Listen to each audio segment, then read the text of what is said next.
All right, so now let's talk about the second generation, the second golden generation of the golden age of Chinese cinema. That's in 1947 to 1949. This is the time when the war has technically ended. That's beginning of the second golden age. Now, a few things happened during this time. You have the KMT, which is Kuomintang, led by one of the soldiers called Chiang Kai-shek. He set up the Central Film Studio, located both in Shanghai and Beijing. This is specifically so that these 2 points and the catalyst that will supply films and also to produce films for the general population, and they can ship them out easily from Shanghai. At this point of time, also Western imports started to dominate the market. Hollywood films, such as The Grapes of Wrath or any of the good films of the era, started to make its way to China. This is very important because the Chinese film directors had a chance to see Western filmmaking techniques.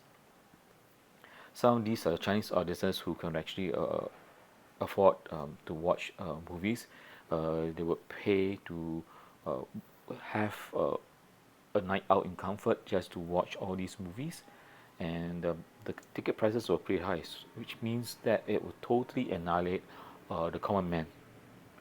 And most of these films were all privately owned, and the theaters were privately owned. And these films after war will always focus on war and the occupation and the traumas of the war. So that since the memories of the depression was quite fresh, in most cases, those people who actually suffered from war, these films were very relatable to the audiences. One of the films in 1948 that was a huge social construction of the masses was called Spring in a Small Town.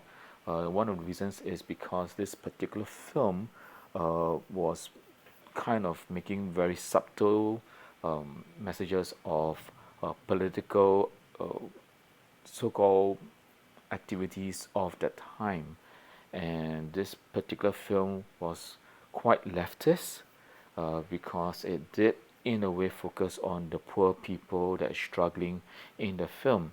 However, the contradiction was that the poor people were actually originally rich people. So this film was totally rejected by the communists, um, and they're saying that this does not really reflect the writer's film.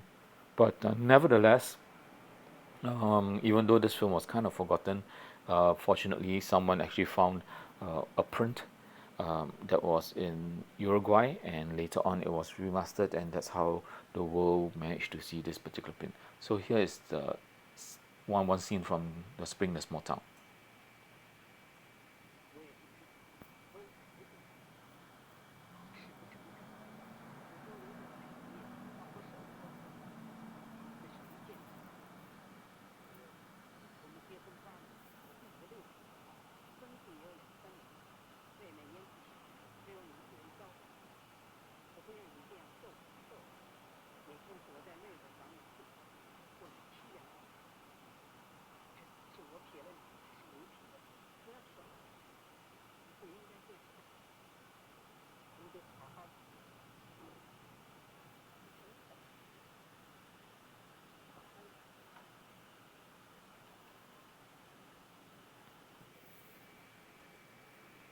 So in that scene, you can see that one of the guy on the right, that's the husband, that feels that the marriage is really not going very well because it was originally an arranged marriage, and she was from a very rich family. So there was some struggles in terms of social status in that particular movie.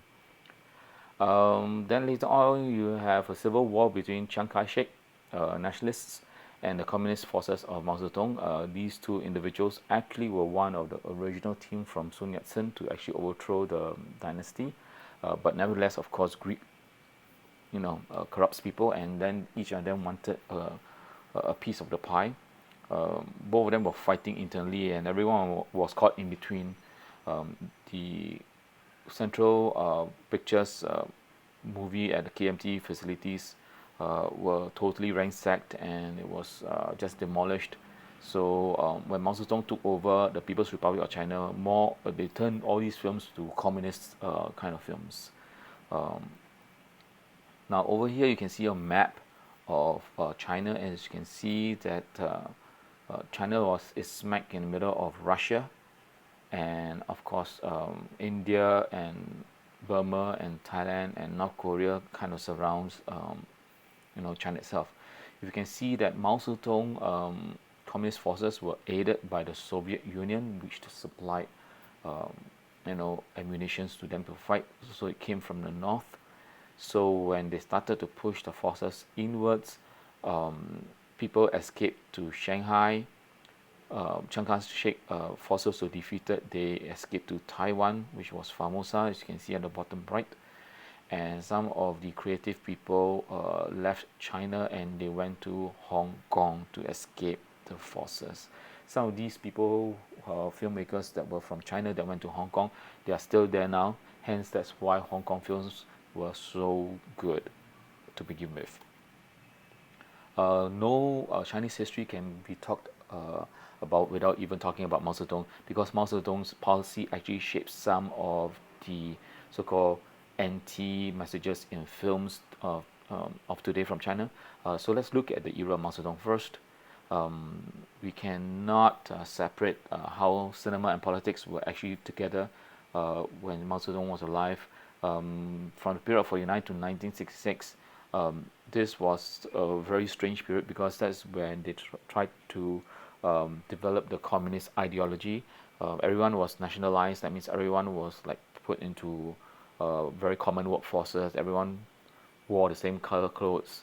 Everyone was collecting things for the for the whole country, which means that what is mine is also my neighbors, and what my neighbors is also mine, kind of thing. So your property really belongs to the state sometimes.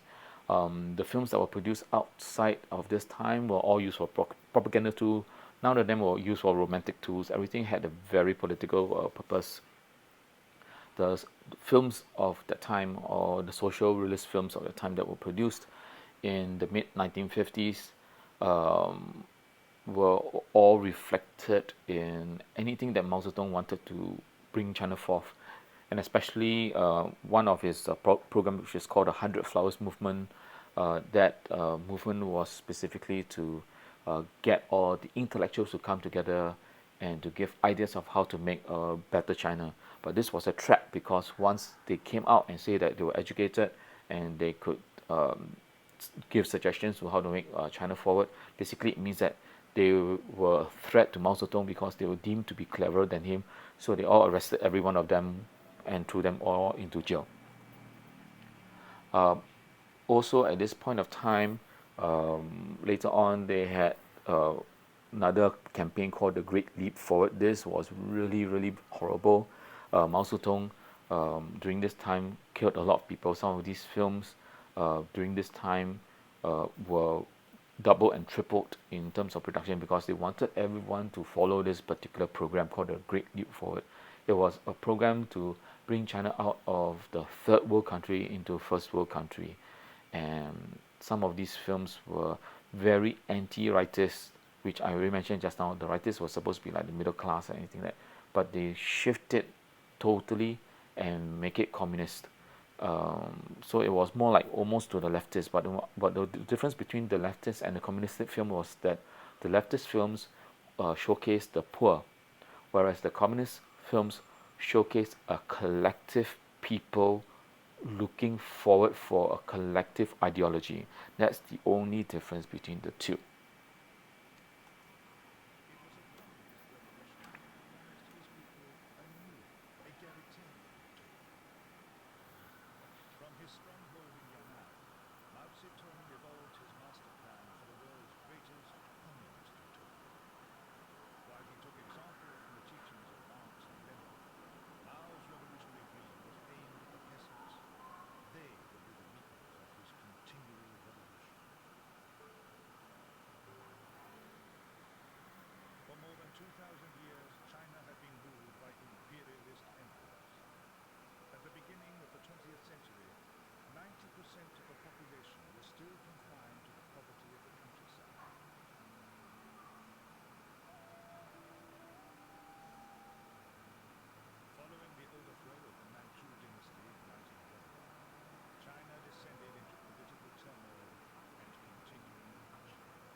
So as you can see that the ideology of Mao Zedong and the Great Leap Forward really damaged a lot in China, and due to this particular damage, the scarring of the people, the stories, the famine took a toll in the people's life. So these were later on subjected to all the film's stories, which will be told in the next part.